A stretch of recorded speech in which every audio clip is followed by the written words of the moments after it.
Saudações a todos, mais uma vez com grande alegria nos reencontramos para dar continuidade aos nossos estudos. Estamos estudando a Revista Espírita, Jornal de Estudos Psicológicos, primeiro ano 1850, mês de abril. E estamos dando continuidade à introdução do artigo, porque nós nem entramos no artigo. O Espiritismo entre os Druidas. É um artigo muito rico e, ao mesmo tempo, um pouco complexo, justamente por nós não conhecermos esses detalhes sobre quem foram esses povos, né? Os druidas. Nós vimos na semana passada, ou no estudo anterior, melhor dizendo, quem foram os celtas, quem foram os druidas, e vamos dar continuidade para falar um pouco sobre os bardos. E antes de entrar propriamente no texto, no artigo que Kardec escreve, a gente vai falar um pouco sobre ele. Então, aqui na barrinha lateral que nós deixamos, né? Que é o Espiritismo entre os Druidas, mais uma breve apresentação do texto. Vamos retomar, então, pelos bardos.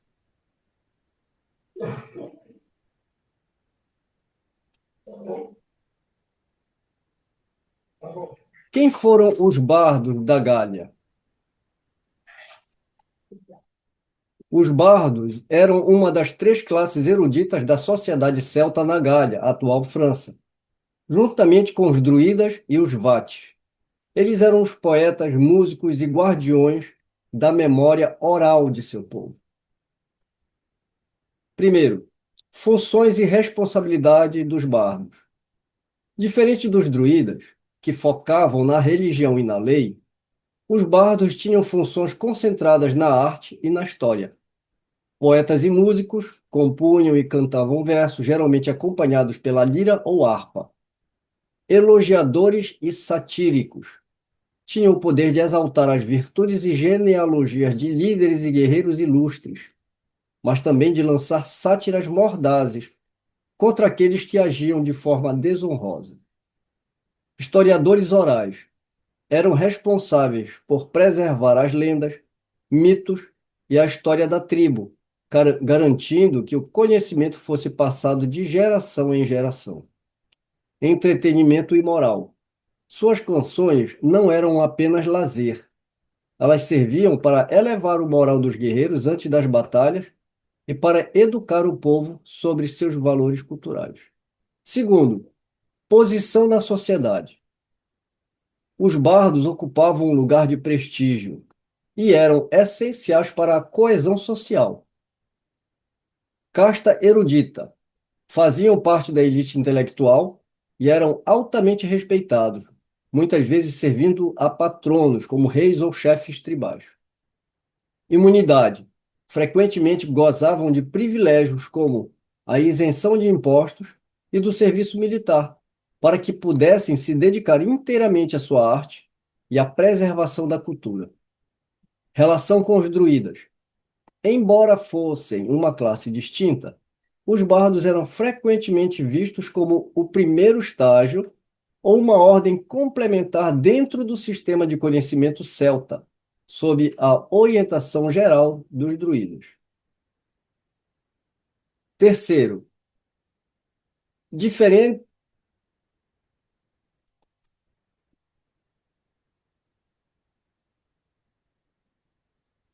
Terceiro, diferenças entre as classes eruditas.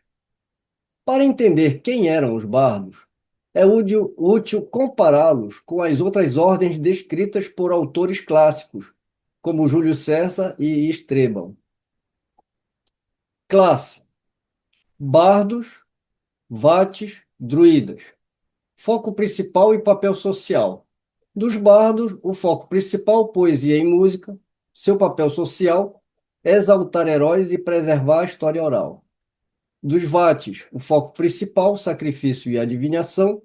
Papel social, atuar como videntes. curandeiros e filósofos naturais. Druidas, foco principal, religião e lei. Papel social, sacerdotes supremos, juízes e conselheiros políticos. Quarto, legado. Com a conquista romana da Gália e a posterior cristianização, a Ordem dos Bardos desapareceu como instituição formal, mas sua influência permaneceu. Folclore. Muitas das lendas e mitos preservados pelos bardos sobreviveram no folclore europeu. Tradição literária. A figura do bardo influenciou profundamente a literatura medieval e a ideia moderna do poeta como um vidente ou guardião da alma de uma nação. Aspecto: instrumento comum, detalhe, lira ou harpa. Método de ensino, detalhe, tradição oral. Poder social, detalhe, exaltação ou sátira, honra tribal. Religião principal, detalhe, Gália e Ilhas Britânicas. E aqui termina essa breve apresentação sobre os bardos. E hoje nós vamos entrar no texto. Esse texto a gente teve alguma dificuldade para estudar, porque a gente tem muito pouco conhecimento com relação ao pensamento druida, né? Para isso a gente teve que fazer algumas pesquisas para a gente aprofundar um pouco. Apesar de a gente já ter lido várias vezes esses artigos, como eu costumo falar, né? Nós lemos, mas a gente não entendeu muito bem, a gente não aprofundou. E esse estudo que eu estou me referindo é um estudo retrasado, né? Porque o estudo passado, nós esbarramos numa outra dificuldade que foi a respeito das revistas espíritas originais. A gente encontrou uma certa diferença nessas publicações, tivemos que parar um pouco o estudo para verificar o texto e, finalmente, já tudo verificado, nós resolvemos, então, fazer uma proposta aqui para o grupo. Eu sei que vocês não vão gostar muito, mas é um remédio amargo. Aquele texto de introdução ao texto, O Espiritismo entre os Druidas, eu refiz ele totalmente. Então, a gente vai começar esse artigo do começo entre aspas, porque a gente já fez as introduções. Mas eu vou fazer uma nova apresentação do texto de uma forma geral, e depois a gente vai ler o texto na íntegra. Eu acredito que ele seja mais explicativo. Por quê? Eu meio que subestimei esse artigo. Eu achei que eu ia ler esse artigo, ia ser um artigo tranquilo, e não foi. Primeiro porque todas aquelas denominações, né, Celgante, Abrede, a gente lê aquilo ali, você vai no banheiro, volta, você não lembra mal o que que era. Porque o conceito ele não fica definido. Não que a gente vá sair daqui lembrando de tudo com o nome decorado, mas eu não senti que ficou fixado isso, né? Então, o que que a gente fez dessa vez? A gente entrou no texto e fez um aprofundamento, uma análise mais aprofundada. Só que ao invés de tentar abarcar esse conhecimento druida de uma forma mais geral, ou seja, fazer uma pesquisa até fora da doutrina espírita, eu fiz o contrário. Eu olhei para o texto e a gente fez uma análise dentro do que o texto está trazendo. Porque a ideia de Kardec não é abordar o druidismo, né? Ele vai estar fazendo o quê? Ele vai estar mostrando como antigas ideias, antigas filosofias já tinham o germe dos ensinamentos que hoje Kardec colocou de uma forma doutrinária. Aquela velha história, né? O Espiritismo não fala nada de novo. E é por isso mesmo que o Kardec faz questão de mostrar nos artigos que realmente a doutrina não fala nada de novo, mas ele aponta para essas filosofias, esses pensamentos espiritualistas, mostrando o germe, fazendo, quando isso é possível e quando é adequado, uma analogia com o pensamento espírita. A diferença é que na doutrina espírita a ideia não é nova, mas ela é analisada de uma forma nova, com base nos conhecimentos que a humanidade amealhou, com o conhecimento que os espíritos trazem, usando a lógica e a razão. Essa é a proposta, na verdade, do artigo, né? O espiritismo entre os druidas. Então, vamos fazer uma análise desse artigo trazido por Kardec.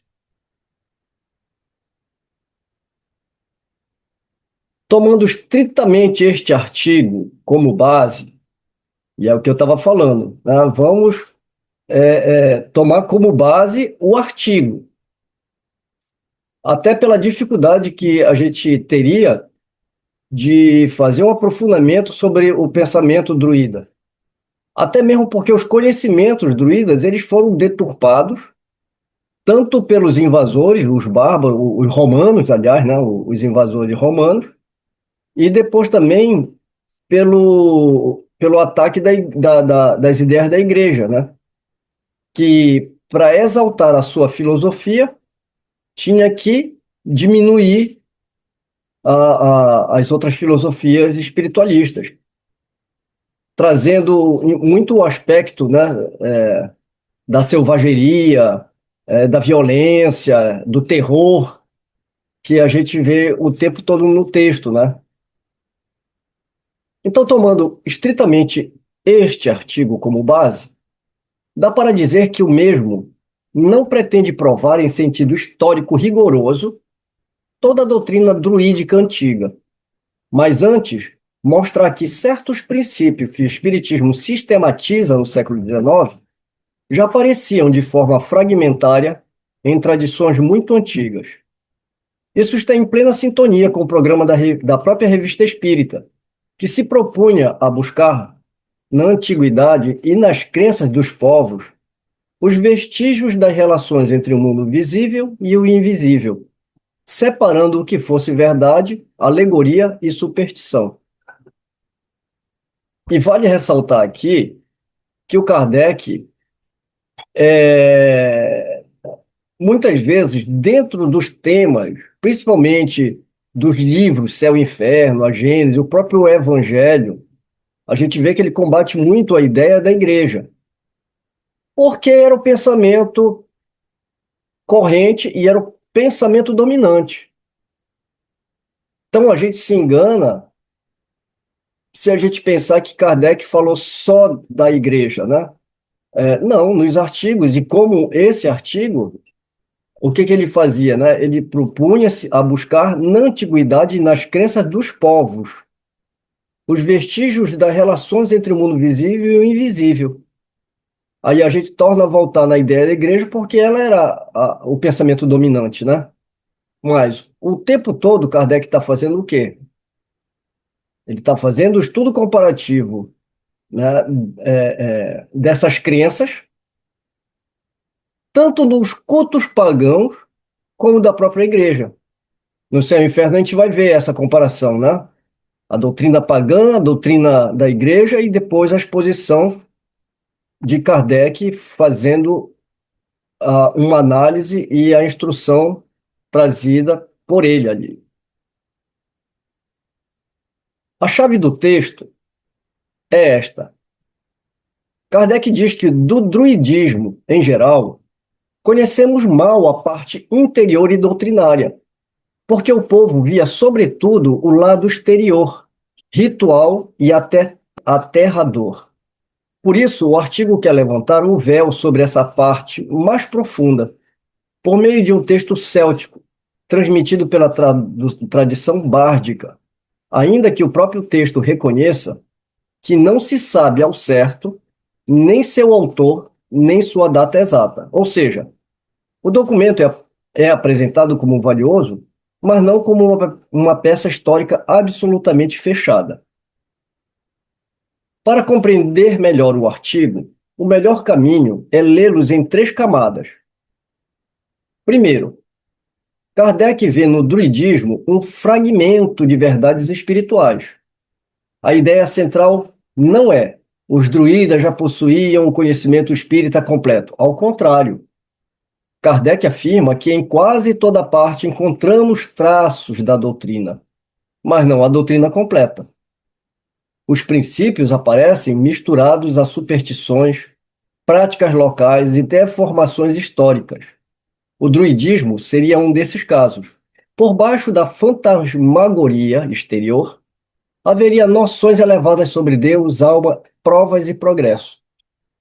Segundo, o núcleo comparativo está na doutrina da alma. O ponto que mais impressiona Kardec é a transmigração das almas. No texto céltico citado, a alma percorre estados sucessivos, atravessa provas, cresce em conhecimento e força moral e não chega de imediato à felicidade plena. O círculo de Abred aparece como o domínio das existências sucessivas, da necessidade, do esquecimento e da morte.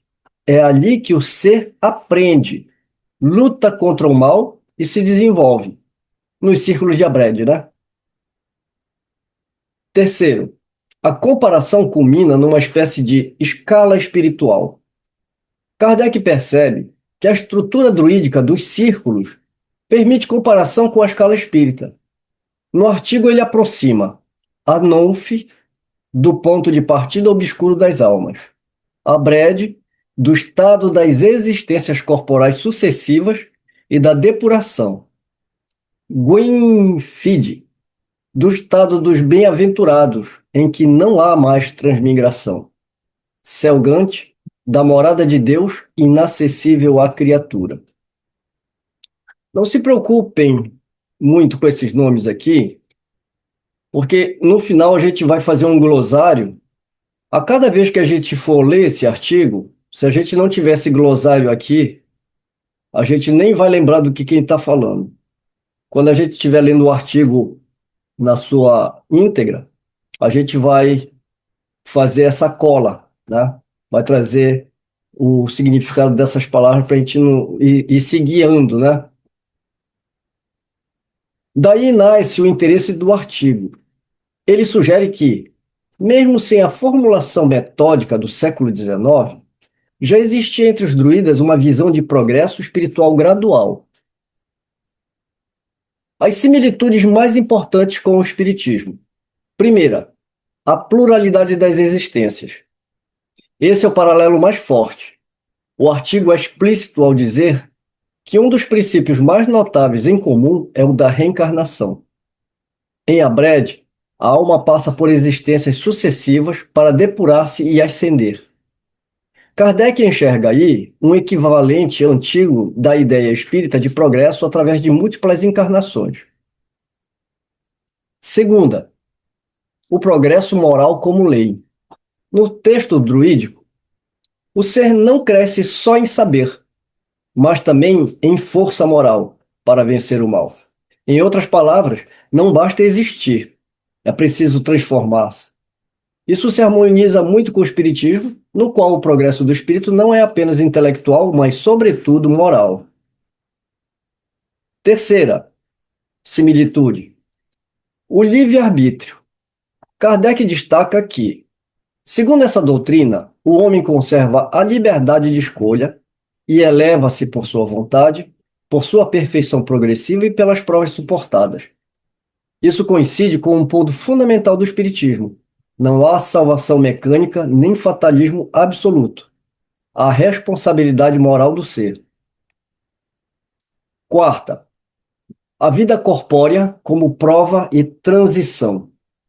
No círculo de Abred aparecem três elementos decisivos: necessidade, ausência de memória e morte. Isso é muito interessante, porque lembra bastante a condição do espírito encarnado no espiritismo.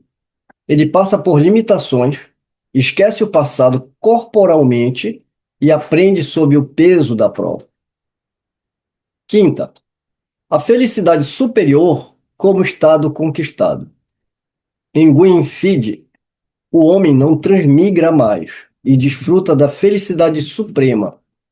Kardec aproxima isso do estado dos espíritos puros, que já realizaram todas as provas e não precisam mais de encarnação. A bem-aventurança não aparece como favor arbitrário, mas como termo de uma ascensão. Essas são as similitudes com o Espiritismo. Mas há diferenças importantes. Aqui é bom não forçar a analogia além do que o próprio artigo permite. Porque, às vezes, a gente ouve muito pessoal falar: ah, os druidas, era o espiritismo, Kardec foi um druida. Então, nunca é demais lembrar para a gente não forçar essa analogia, né? Além do que o artigo permite. Primeiro, o druidismo aparece como tradição fragmentária, o espiritismo como coordenação metódica. Kardec não diz que o druidismo já continha tudo de modo claro e completo. Ao contrário, a tese dele é que a verdade estava dispersa em fragmentos antigos, enquanto ao espiritismo caberia coordená-los de modo mais completo e geral. Segundo, o artigo admite influência cristã nas tríades. O próprio texto citado diz que certas tríades revelam um espírito de amor e caridade que não pareceria pertencer à Gália primitiva, mas a uma influência posterior do cristianismo. Ou seja, nem tudo no documento é apresentado como druídico puro. Isso exige cautela histórica. É o que a gente estava falando, né, nos estudos anteriores. Que os druidas faziam sacrifícios, que eles eram isso, que era aquilo, e que a doutrina que eles traziam era de amor e caridade. E é o que a gente está colocando aqui, né? Nem tudo a gente pode apresentar com uma prova histórica concreta. Porque quem acaba escrevendo a história é o vencedor, né? Ou seja, como eles foram dominados, como eles foram conquistados pelos romanos, a gente acaba tendo conhecimento dessa cultura através exatamente dos conquistadores. E o que o texto traz são fragmentos, né, de algumas coisas dos druidas. Terceiro, o druidismo, tal como descrito ali, admite retorno às camadas inferiores. Kardec assinala uma diferença doutrinária importante. No druidismo, haveria a possibilidade de retorno a estados inferiores. No espiritismo, o espírito pode estacionar, mas não degenera. Esse ponto é central, porque mostra que a semelhança não é identidade. Quarto, o druidismo tinha caráter iniciático e sacerdotal. O artigo deixa claro que as verdades mais altas eram reservadas aos iniciados, enquanto o povo ficava com o lado exterior, ritual e imaginativo. O Espiritismo, ao contrário, apresenta-se na Revista Espírita como um ensinamento exposto à luz do dia, acessível ao exame e à razão. Ou seja, não é uma coisa para iniciados, não é uma coisa fechada nem ritualística, né? É um aprendizado que vai vir para todos. Bem, então como é que a gente poderia ler esse artigo hoje?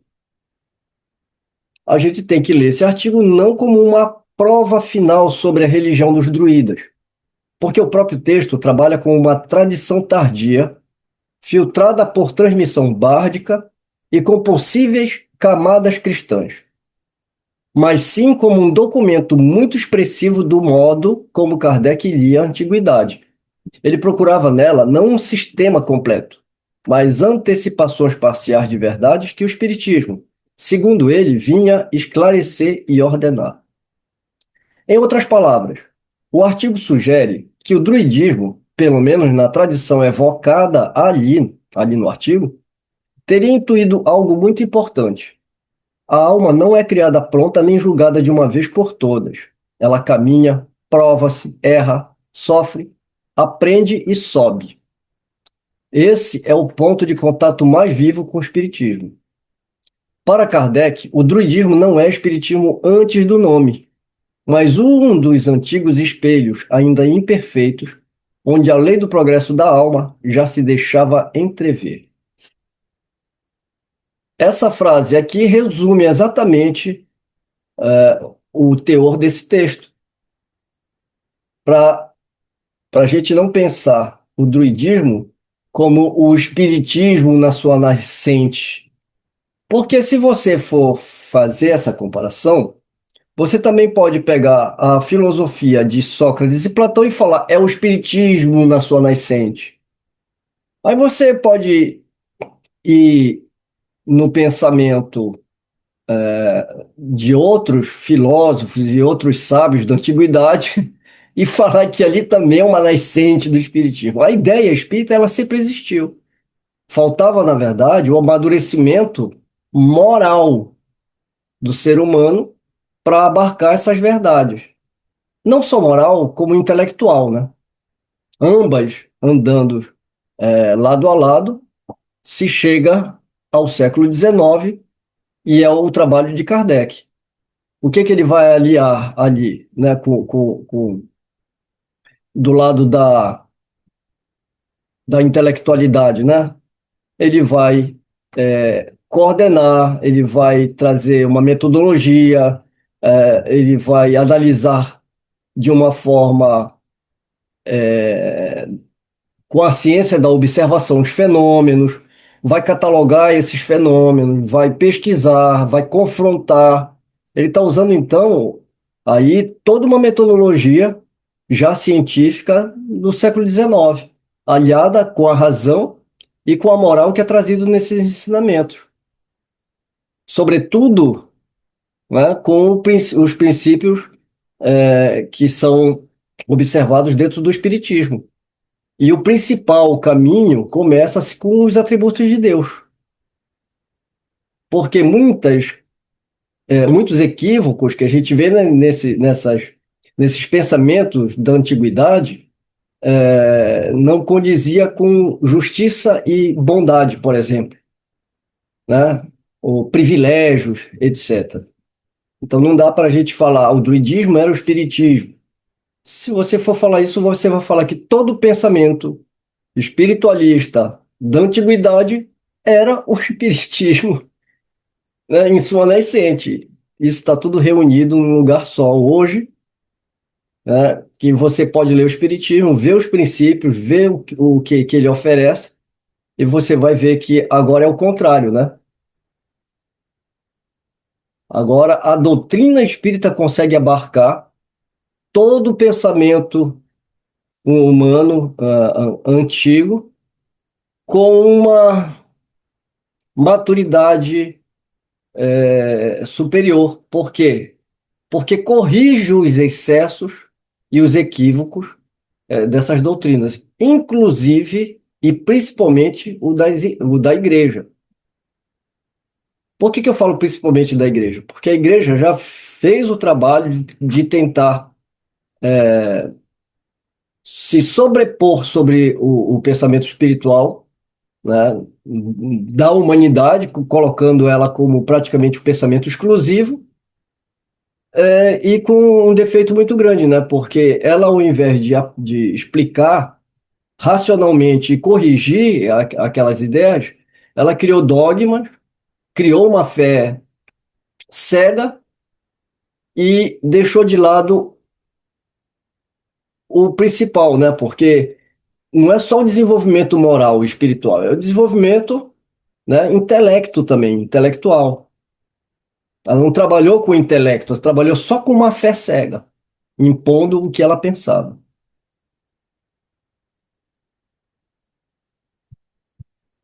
Eu acredito que agora dê para ficar um pouquinho mais claro, né? O texto de Kardec. E procurar também não se prender, a gente vai tentar procurar não se prender muito a terminologias, né? Guinfe, Abred, essas coisas todas. A gente só precisa entender o que o texto está dizendo. Nós preparamos um pequeno glossário didático. Isso daqui vai ser um socorro durante a nossa leitura, tomando o sentido em que eles são apresentados no próprio artigo, tá? Nós preparamos esse glossário, né? Tomando o sentido que eles são apresentados no artigo. Você entra em detalhe histórico, em análise com fontes externas, a gente vai se ater ao significado, ao sentido que ele está sendo apresentado. Em outras palavras, não é um glossário exaustivo da tradição celta em geral, mas uma chave de leitura para compreender melhor o texto e suas aproximações com o espiritismo. Então, aqui nós preparamos, acredito que não seja nem necessário a gente ler tudo isso agora. Isso daqui vai ficar, né, disponível, né? Porque nós temos vários termos aqui, né? Druida, Selgante, Abrede, Gwynfit, Anuf. O sentido dessas palavras no artigo, vamos ler alguns aqui. Druidas, depositários da parte mais elevada da antiga doutrina gaulesa, guardariam o ensinamento interior sobre Deus, a alma e seu destino, enquanto o povo conhecia mais a parte exterior do culto. Sua aproximação com o espiritismo. Lembram, no artigo, a ideia de uma tradição espiritual antiga que conservou fragmentos de verdade sobre o mundo invisível. Selgante é o círculo supremo, a região divina, inacessível às criaturas, pertence propriamente a Deus. Aproximação com o espiritismo corresponde, por analogia, ao plano absoluto da divindade acima de toda a condição dos espíritos. A Brede é o círculo da migração, das provas, da necessidade, da queda, da reparação e da transmigração. É o campo das existências sucessivas.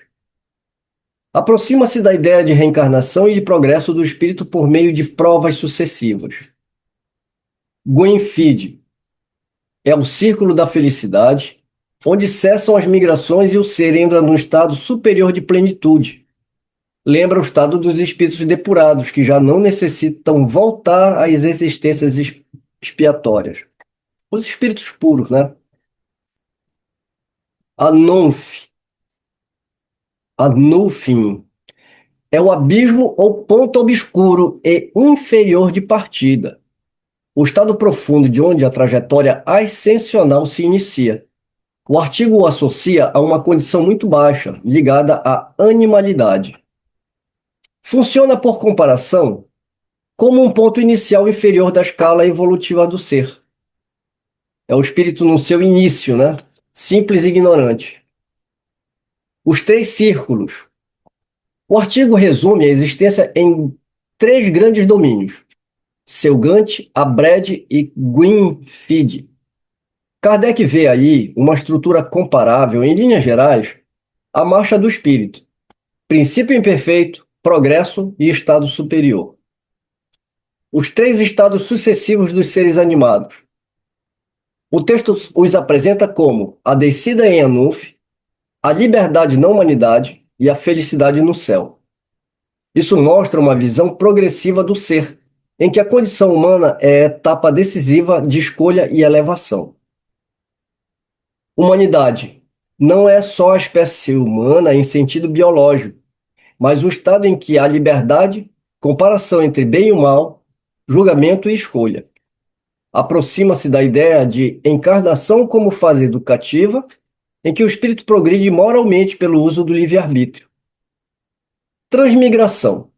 Passagem do ser por estados ou existências sucessivas dentro do Abrede, que é, né, o círculo da migração das provas da necessidade. É o ponto de contato mais direto com a pluralidade das existências. Necessidade. Estado de sujeição às consequências do mal, das imperfeições e da queda. Liga-se ao círculo de Abrede. Recorda a condição do espírito, ainda imperfeito, submetido às provas e expiações. Liberdade. Capacidade de escolher entre bem e o mal, necessidade e felicidade. Pertence especialmente à condição humana. Equivale ao livre-arbítrio, princípio central da responsabilidade moral. Livre-arbítrio. O homem pode ligar-se a um ou outro polo, bem ou mal, liberdade ou necessidade. Coincide fortemente com a ideia espírita de que o progresso depende do uso da vontade. As três vitórias são os três grandes bens a conquistar na humanidade: ciência, amor e força moral. Correspondem, em chave moral, ao aperfeiçoamento intelectual e, sobretudo, moral do espírito. Krog e Citraul, princípios ou forças adversas que o homem deve vencer, aparecem ligados ao combate moral. Podem ser entendidos, no contexto do artigo, como símbolos do mal e das forças inferiores contra as quais o ser luta. Ciência, amor e força moral são os instrumentos da ascensão do homem e da vitória sobre o mal. Aproxima-se da ideia de progresso integral, conhecer, amar e tornar-se moralmente forte. Então, esse aqui são, né, os termos que a gente vai ler durante o artigo e a sua aproximação com o Espiritismo. Mas se a gente fosse fazer um resumo bem prático, para guardar apenas a estrutura principal, nós podemos fazer assim. ANUF, ponto inferior e obscuro de partida. ABRED, círculo das migrações, provas e depuração. Gwynfid, círculo da felicidade conquistada. Selgante, esfera divina inacessível às criaturas.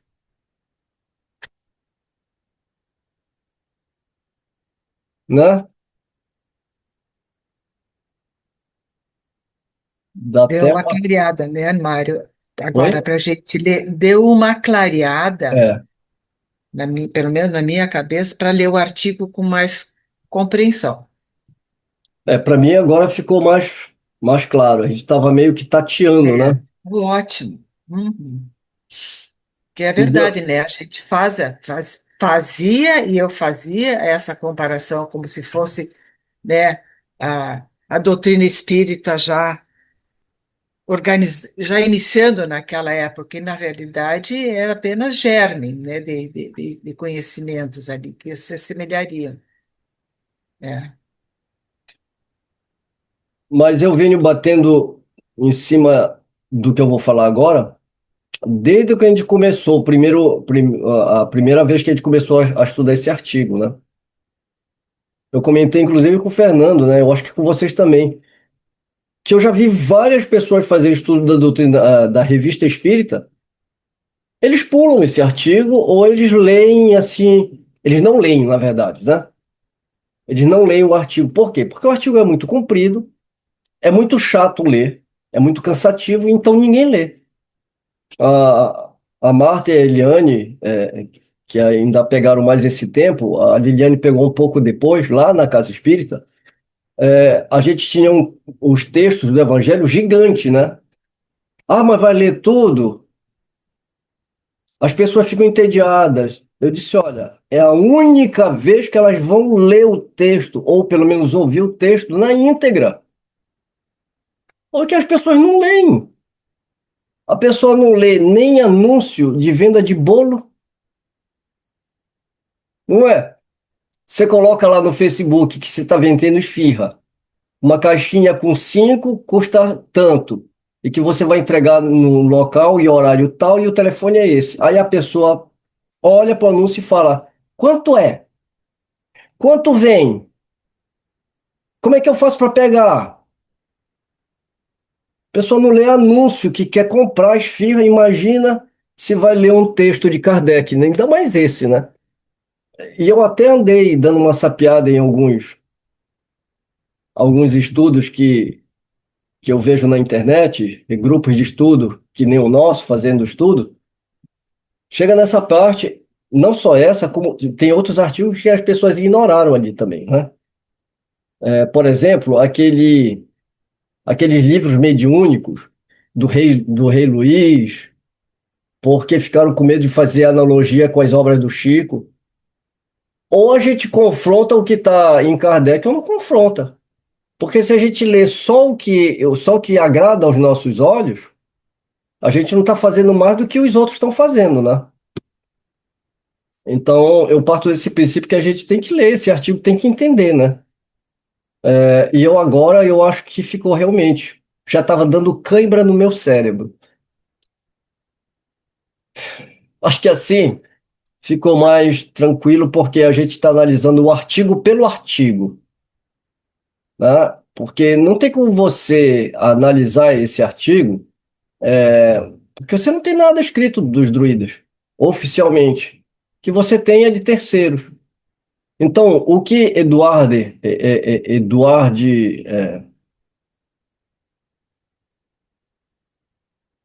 o sobrenome dele esqueci, né? Começa com F, for não sei o quê, né? O que ele trouxe, né? O Kardec, ele louvou esse artigo, porque o artigo é muito preciso no sentido de demonstrar que ele está trazendo dessa forma aí. Ele não está pegando uma coisa como absoluta. O próprio Eduardo, ele também está mostrando, né, que há ali, né, algo mais digno de se ler, né? Mas que não dá para pegar isso nos anais da história porque não existe, né? E quando existe, é deturpado, né? Você vê que até aí a igreja meteu o dedo, né? Deturpando os conceitos. Conceito de amor e caridade é, inseridos de uma forma que você percebe que ali é um sincretismo, né? Eles tentaram colocar as ideias cristãs ali dentro. E ali não tem nada a ver com Cristo, né? Vamos fazer a leitura do texto, que é a é, parte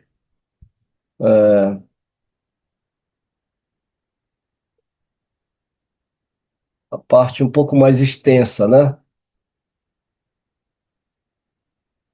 O Espiritismo entre os Druidas. Há cerca de 10 anos, sob o título de Levi Nouveau, o Velho Novo, publicou o Sr. Eduardo Fournier no Siècle uma série de artigos tão notáveis do ponto de vista da erudição quanto interessantes por suas relações históricas. Passando em revista todas as invenções e descobertas modernas, prova o autor que se o nosso século tem o mérito da aplicação e do desenvolvimento, não tem, pelo menos para a maioria delas, o da prioridade. A época em que o senhor Eduardo Fournier escrevia esses eruditos folhetins, não se cogitava ainda de espíritos, sem o que não teria deixado de nos mostrar que tudo quanto se passa hoje é apenas uma repetição do que os antigos sabiam muito bem, e talvez melhor do que nós. E o lastimamos, por nossa conta, porque as suas profundas investigações ter-lhe-iam permitido esquadrinhar a antiguidade mística como perscrutou a antiguidade industrial. E fazemos votos porque suas laboriosas pesquisas sejam dirigidas um dia para este lado. Que Kardec está lendo esse artigo e já foi publicado há algum tempo, né? E ele realça aqui, né? Poxa, mas se esse senhor Eduardo Fournier conhecesse já a doutrina dos espíritos, ele teria se interessado mais, né? Quanto a nós, não nos deixam nossas observações pessoais nenhuma dúvida sobre a antiguidade e a universidade da doutrina que os espíritos nos ensinam. Essa coincidência entre o que nos dizem hoje e as crenças dos tempos mais remotos é um fato significativo da mais alta importância. Faremos notar, entretanto, que, se por toda parte encontramos traços da doutrina espírita, em parte alguma a vemos completa. Tudo indica ter sido reservado à nossa época coordenar esses fragmentos esparsos entre todos os povos, a fim de chegar-se à unidade de princípio através de um conjunto mais completo e, sobretudo, mais geral de manifestações, que dariam razão ao autor do artigo que citamos mais acima, a propósito do período psicológico no qual a humanidade parece ter entrado. Ele está se referindo ao artigo anterior, né? Desse mesmo mês que nós, inclusive, terminamos e começamos logo em seguida esse artigo, né? Que aqui a gente já está na segunda parte.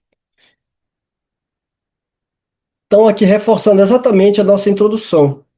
Kardec está trazendo, né, o druidismo como um pensamento que já estava aí, esparso, né?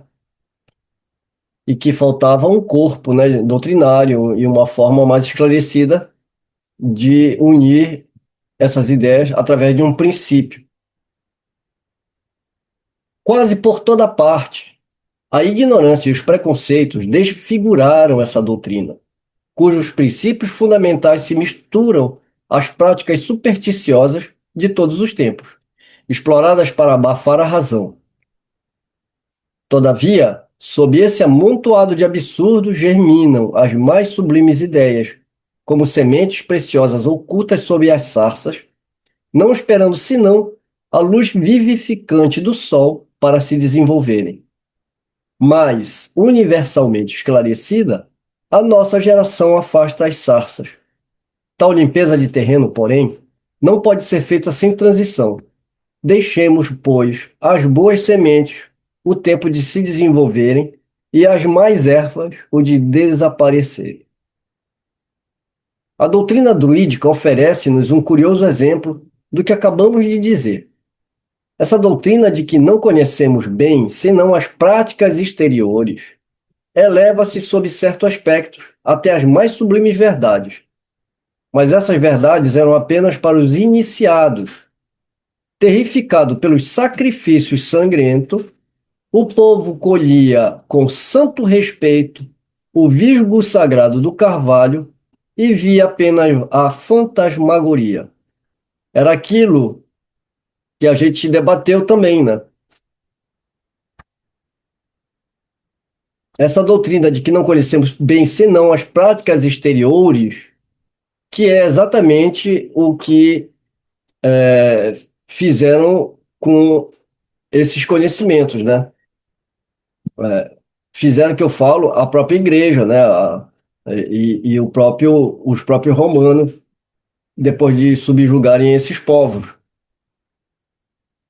tentando mostrar que aquelas crenças, através desses sacrifícios, dessas coisas todas, como se dissessem que não dava para levar a sério aquele povo, porque ainda era um povo muito ignorante e dado a coisas do gênero, né? Sacrifícios, aquelas coisas todas.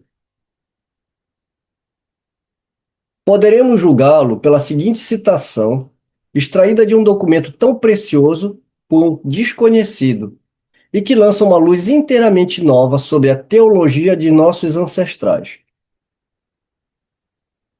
E aqui entra agora, né, depois desse prefácio feito por Kardec, agora entra o texto do senhor Edouard Fournier. Entregamos à reflexão de nossos leitores um texto céltico, há pouco publicado, cujo aparecimento causou uma certa emoção no mundo culto. É impossível saber se ao certo o seu autor, nem mesmo a que século remonta, mas o que é incontestável é que pertence à tradição dos bardos da Gália, e essa origem é suficiente para conferir-lhe um valor de primeira ordem. No estudo anterior, nós já falamos sobre os bardos da Gália. Sabe-se, com efeito, que ainda em nossos dias a Gália se constitui no mais fiel abrigo da nacionalidade gaulesa que, entre nós, experimentou tão profundas modificações. Apenas abordada de leve pela dominação romana, que nela só se deteve por pouco tempo e fracamente. preservada da invasão dos bárbaros pela energia de seus habitantes e pelas dificuldades de seu território.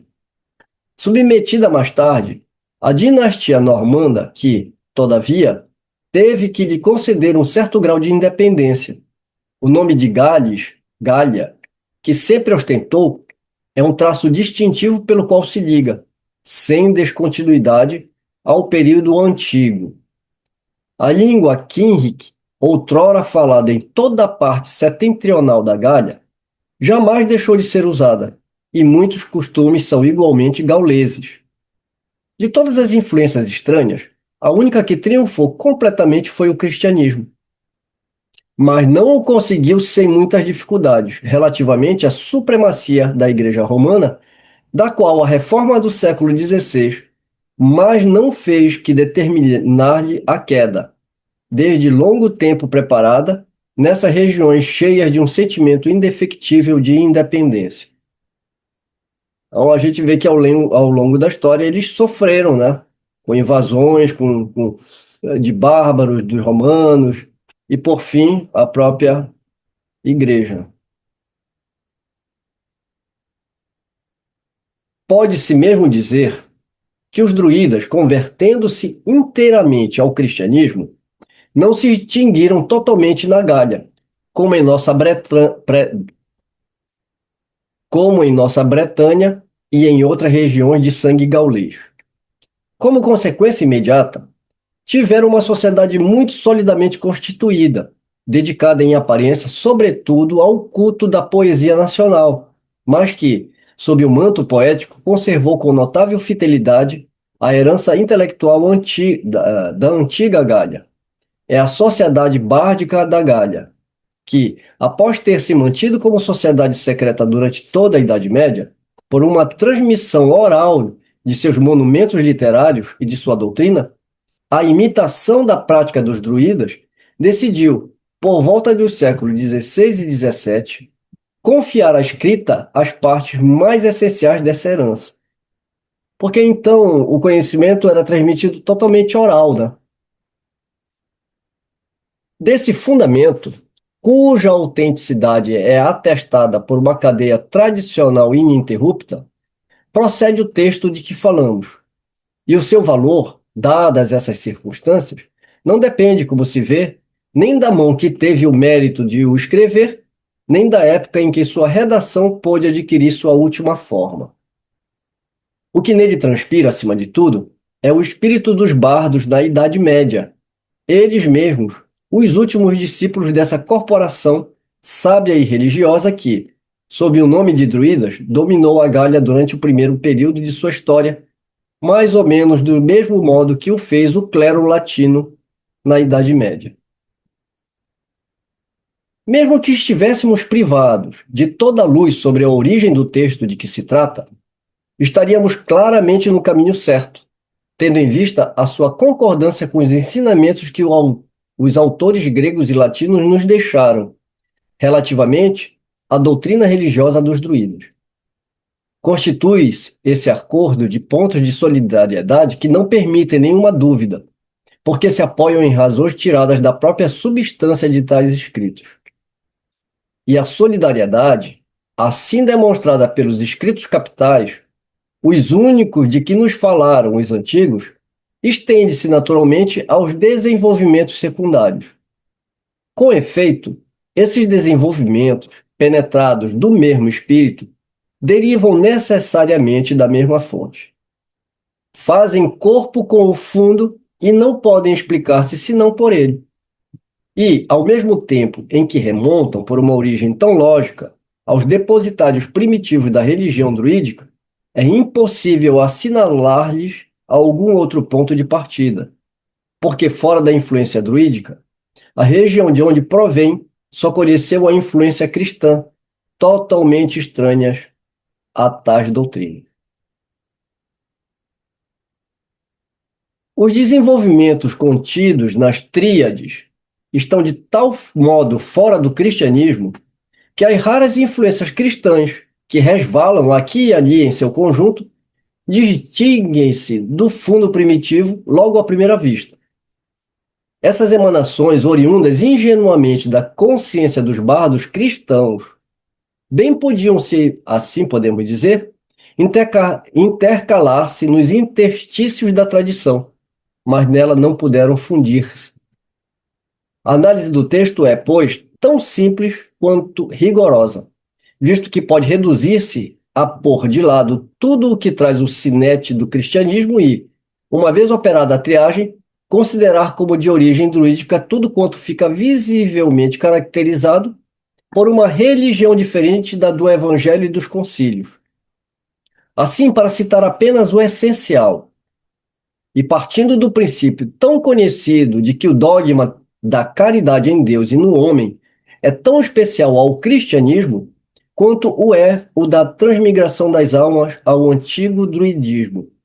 Um certo número de tríades, nas quais respira um espírito de amor jamais conhecido na Gália primitiva, traem-se imediatamente como marcas de um caráter comparativamente moderno, enquanto que as outras, animadas por um sopro totalmente diferente, deixam ver ainda melhor o selo da alta antiguidade que as distingue. Bem, o que esse trecho aqui está trazendo, né?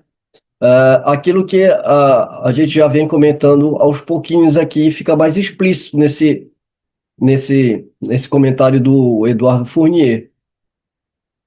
Quando olha-se para a doutrina druida,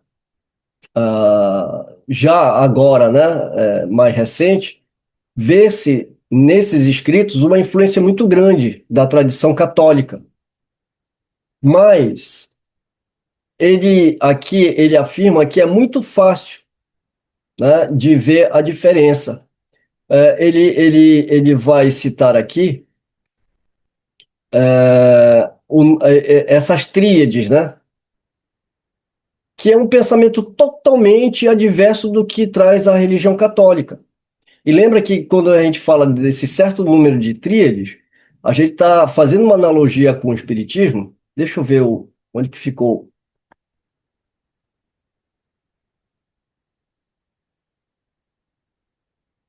Ideias que são tão diversas, né? Como as tríades ou os três círculos, né? Que são Selgante, Abred, Gwynfide, né? Esses grandes domínios. Fazendo uma analogia com a doutrina espírita, né? É comparável em linhas gerais a marcha do espírito em progresso, princípio imperfeito, progresso e estado superior. Ah, e a gente vê isso também quando a gente está comparando. Só um pouquinho. Deixa eu voltar lá onde eu tinha parado. E a gente vê a mesma coisa quando a gente vê a doutrina católica e a doutrina espírita.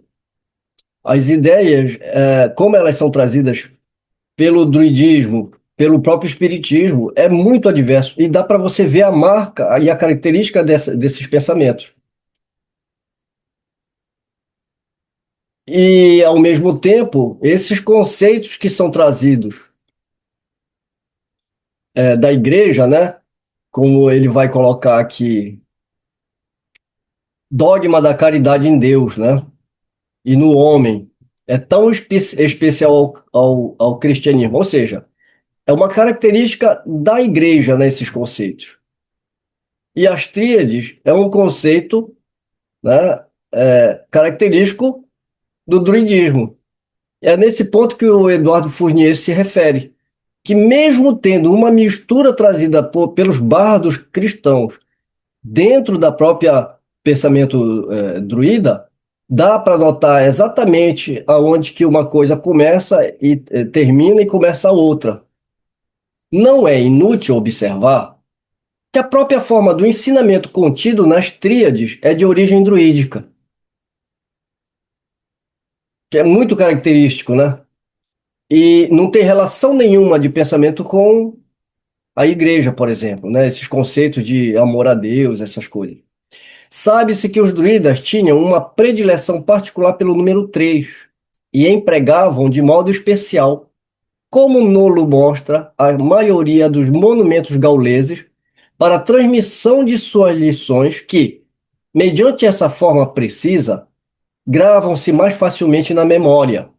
Diógenes Laércio conservou-nos uma dessas tríades, que resume sucintamente o conjunto dos deveres do homem para com a divindade, para com seus semelhantes e para consigo mesmo: honrar os seres superiores, não cometer injustiça e cultivar em si a virtude viril. Diógenes Laércio foi um escritor da antiguidade, provavelmente dos séculos II e III depois de Cristo, conhecido sobretudo por sua obra Vidas e Doutrinas dos Filósofos Ilustres, na qual reuniu notícias, opiniões e episódios relativos aos principais filósofos gregos. Embora não seja considerado um pensador original, sua obra é uma das fontes mais importantes para o conhecimento da filosofia antiga. Então, Diógenes Laércio, ele é citado aqui, né, justamente por causa dessa obra, onde ele vai reunir essas notícias. E aqui tem um outro cuidado para se tomar também, é que você não pode pegar esses textos do Diógenes como uma fonte muito segura, porque ele se baseou em muitas coisas de outros para compor. Ele reuniu as ideias, né? Mas aqui ele é citado porque nessa obra ele conserva uma dessas tríades, que é trazida aqui, uma das tríades dos druidas.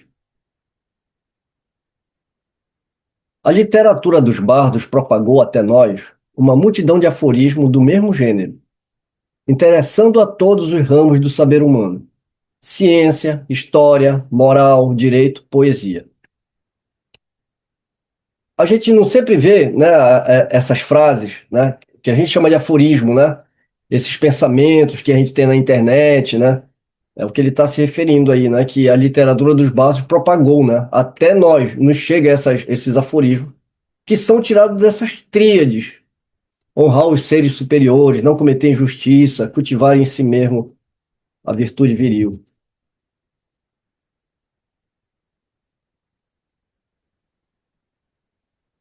Eu lembrei eu lembrei de um aforismo que a gente sempre vê na internet, de um pensamento dos sábios chineses, né? Não gastes tudo que tem, porque aquele que gasta tudo que tem acaba gastando o que não tem. É uma tríade. Nunca fale tudo que sabes, porque aquele que fala tudo que sabe acaba falando o que não deve. Tem uma série dessas tríades trazidas. Eu estou usando o termo tríade, né? Mas não é bem tríade porque realmente bate, né, com esse pensamento. É uma construção, né, na verdade. Como é que a gente fala? É uma estrutura, né? Você usa uma estrutura para formar os pensamentos, né?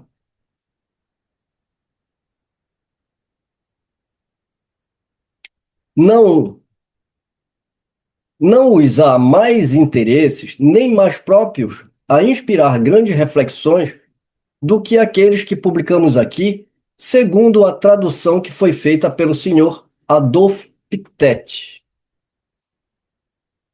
Esse senhor foi um filólogo e linguista suíço conhecido por seus estudos sobre as línguas indo-europeias e as tradições célticas. No contexto deste artigo, é mencionado como o erudito cuja tradução serviu de base para a apresentação das tríades druídicas. Lembrando que o Eduardo Fournier, né, ele está escrevendo esse artigo e, lógico, aqui são os apontamentos de onde que ele foi pegando as fontes, né? Dessa série de tríades, as 11 primeiras são consagradas à exposição dos atributos característicos da divindade. É nessa seção que as influências cristãs, como era fácil de prever, tiveram mais ação.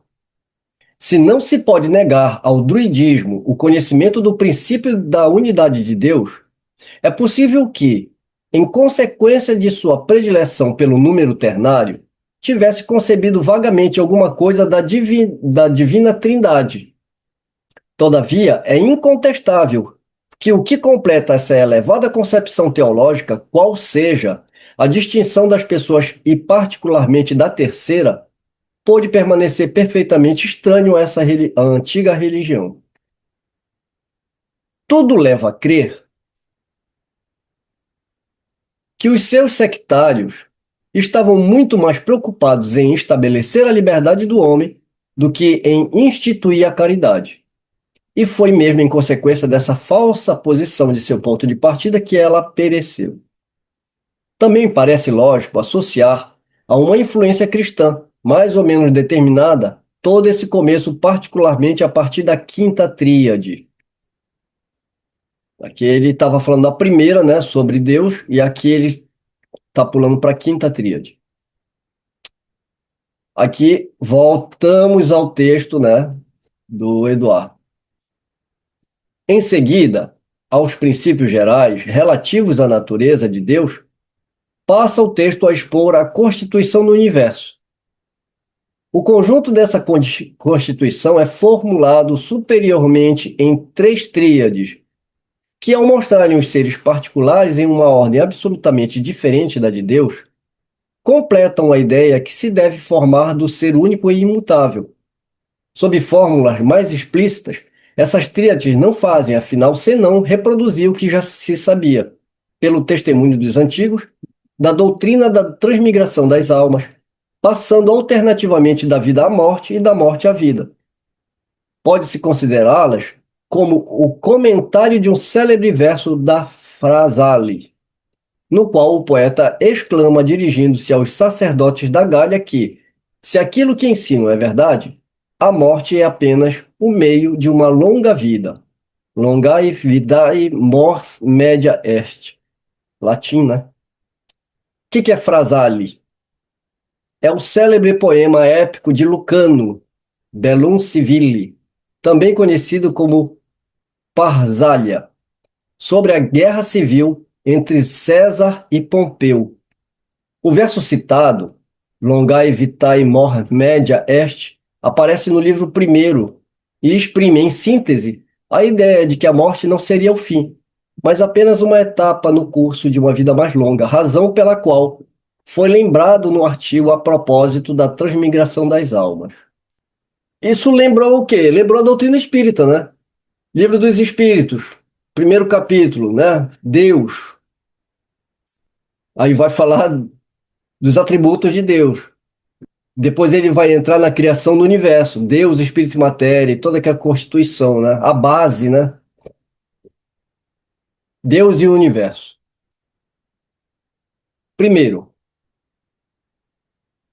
há três unidades primitivas, e de cada uma delas não poderia existir senão uma: um Deus, uma verdade e um ponto de liberdade. Isto é, o ponto onde se encontra o equilíbrio de toda oposição. Segundo, três coisas procedem das três unidades primitivas: toda vida, todo bem e todo poder. Terceiro, Deus é necessariamente três coisas, a saber, a maior parte da vida, a maior parte da ciência e a maior parte do poder, e não poderia haver uma maior parte de cada coisa. Quarto, três coisas que Deus não pode deixar de ser: o que deve constituir o bem perfeito, o que deve querer o bem perfeito e o que deve realizar o bem perfeito. Quinto, três garantias do que Deus faz e fará: seu poder infinito, sua sabedoria infinita, seu amor infinito, porquanto nada há que não possa ser efetuado, que não possa tornar-se verdadeiro e que não possa ser desejado por um atributo. Sexto, três fins principais da obra de Deus como Criador de todas as coisas: diminuir o mal, reforçar o bem e pôr em evidência toda a diferença, de modo que se possa saber o que deve ser ou, ao contrário, o que não deve ser.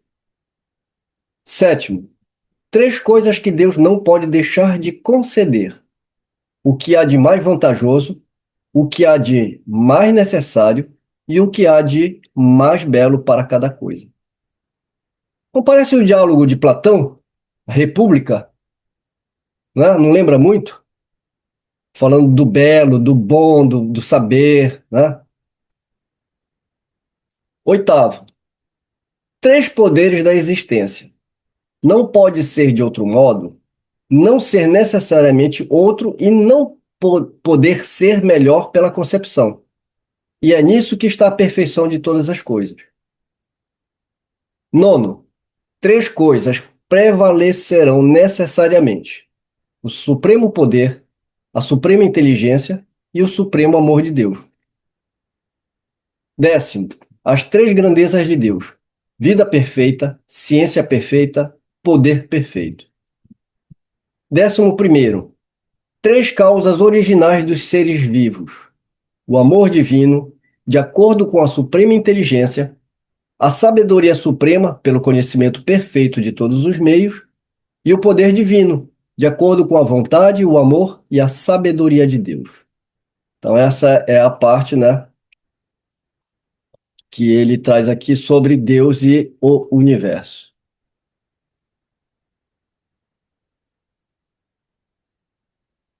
Bem, aqui eu dividi a tela, né, porque fica mais fácil da gente ver o glossário que a gente montou aqui, mas fiquem tranquilos, porque isso daqui vai ser só no comecinho, porque vai ficar muito ruim da gente fazer a leitura aqui, né? Mas é só lembrando que aqui ao lado tem o glossário, né? Esse glossário vai ficar na descrição do vídeo. Então, quando vocês forem rever esse estudo, para ficar mais entendido, né, o que cada palavra dessa significa, aí a gente corre aqui, né, nesse pequeno glossário que nós montamos aqui, que ele vai falar agora sobre os três círculos, e ele vai dar continuidade aqui, né? Ele vai enveredar agora pela 12ª. Há três círculos de existência. O círculo da região vazia, selgante, onde, exceto Deus, etc e tal, né? Então, aqui selgante, aqui está aqui do lado, né? É um círculo supremo, a região divina, etc, etc. E aqui ao lado, né, a correspondência com a doutrina espírita, né? Corresponde, por analogia, ao plano absoluto da divindade, acima de toda condição dos espíritos. Bem, mas vamos tirar o glossário aqui de lado e vamos fazer a leitura corrida, tudo bem? Lá é só para deixar vocês mais espertinhas.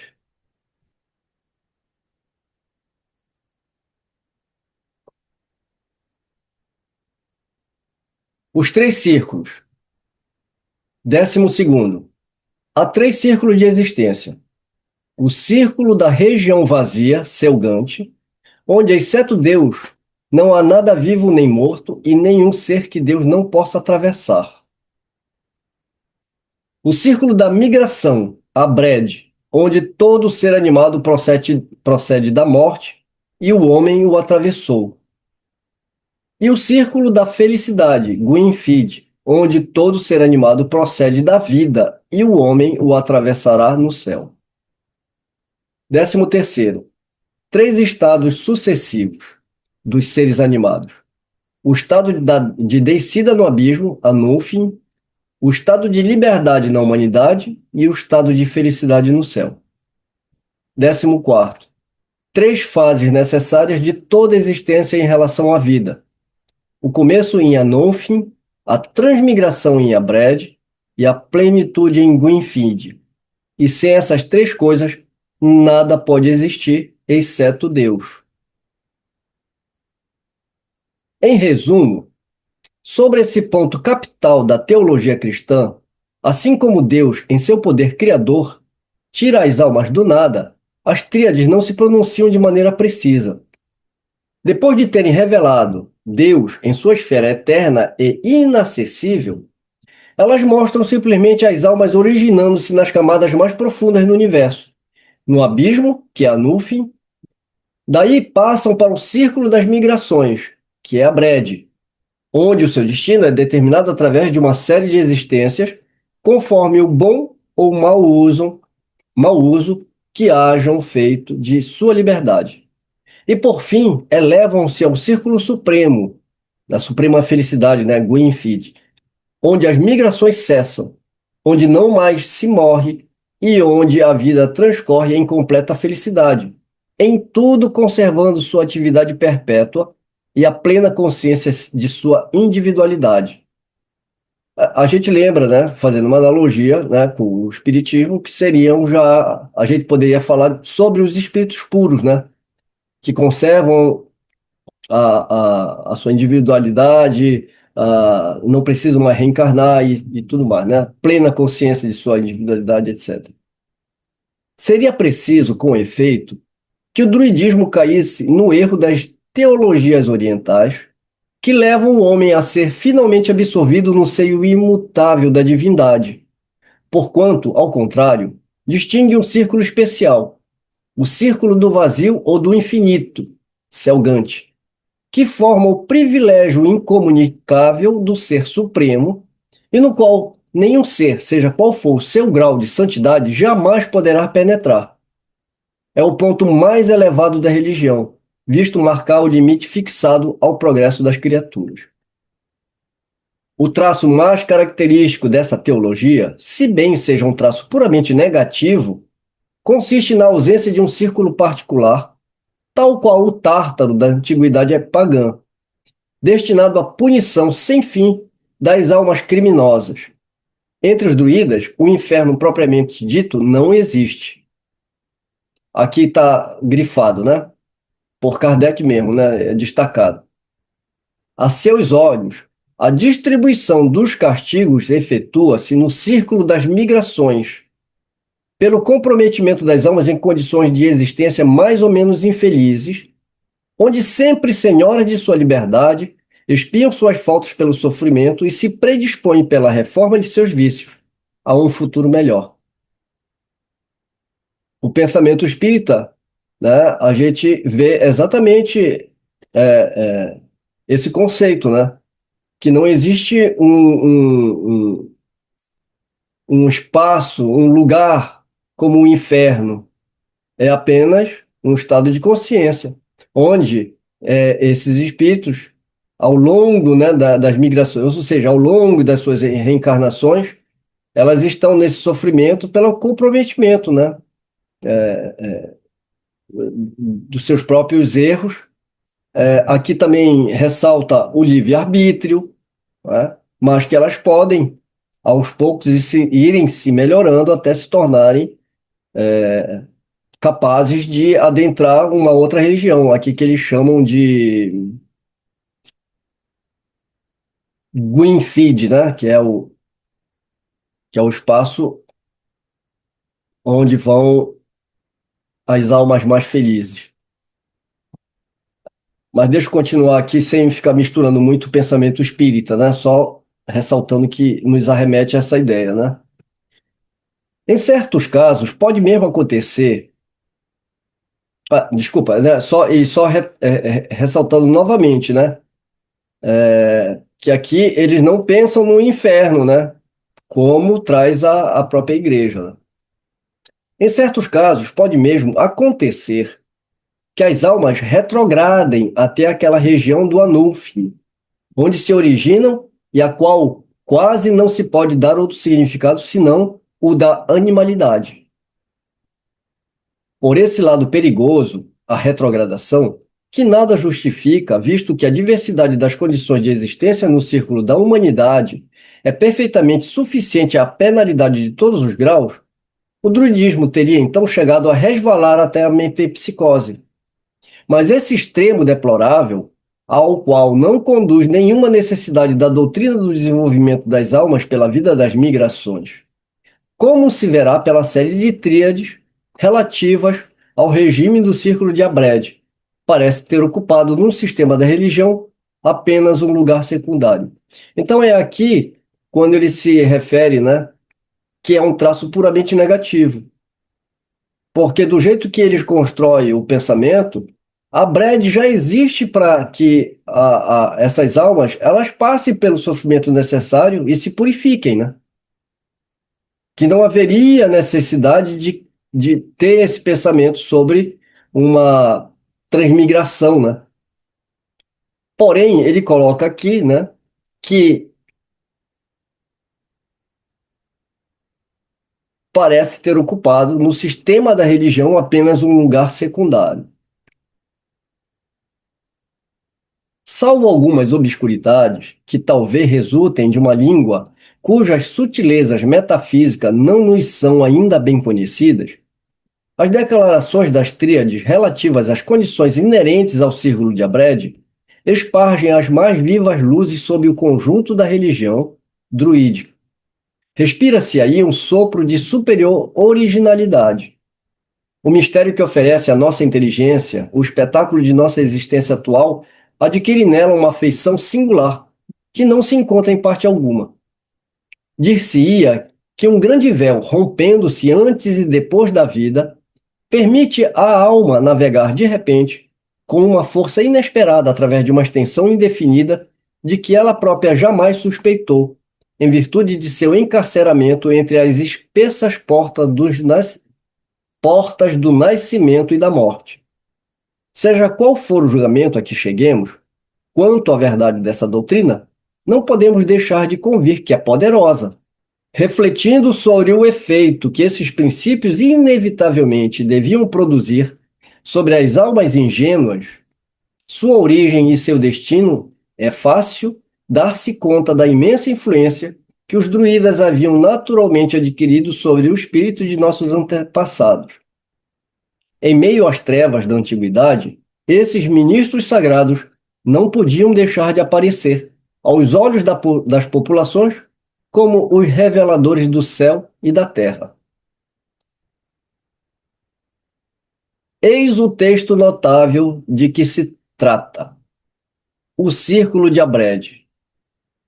Mas, como esse texto é muito extenso, nós não vamos dar conta de terminar a leitura e a reflexão no dia de hoje. Então, nós vamos parar exatamente aqui nesse trecho e nós retomamos, então, a partir deste texto notável, né, como Eduardo Fournier nos apresenta. O que a gente vai ver, então, no próximo estudo? A continuidade, né, falando sobre o círculo de Abred, ou seja, o círculo, se a gente fosse traduzir, né, para uma aproximação com o pensamento espírita, seria o círculo das reencarnações, né? O círculo de Abred. Aí ele vai trazer, então, aqui, né, a partir do 15º, sobre as 3 coisas necessárias no círculo de Abred, e assim por diante, né? Então, nós vamos parar aqui, e eu convido vocês, então,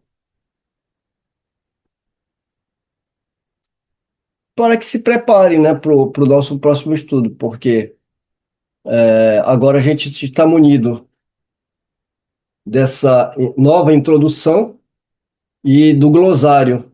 Acredito que fique mais tranquilo. Muito interessante, muito interessante. Tem muitas coisas que têm pontos de contato, né? Por exemplo, a primeira que é o. Ah, já não lembro do nome. O primeiro estágio, eu já aprendi a Brad e Greenfield, mas eu não consigo pegar o primeiro. O primeiro estágio é quando começa a iniciar o princípio inteligente. Ele já começa, ele dá uma colocação ali, né? É o princípio inteligente ali. Interessante isso. Depois é que entra no Abred, que é a existência da alma, e aí começam as transmigrações como alma. Os Muito círculos. interessante o círculo. Vamos deixar, então, para o próximo estudo a continuação desse texto. Dê uma olhadinha, né, lá no artigo que nós escrevemos, no glossário principalmente, para a gente ter, né, um pouquinho mais de entendimento. O texto é longo, a gente não dá conta de encerrar ainda, né? E vamos ter que fazer uma parte terceira. E aí sim nós complementamos o estudo sobre esse artigo. Conto com vocês e um beijo no coração de todas e até lá então.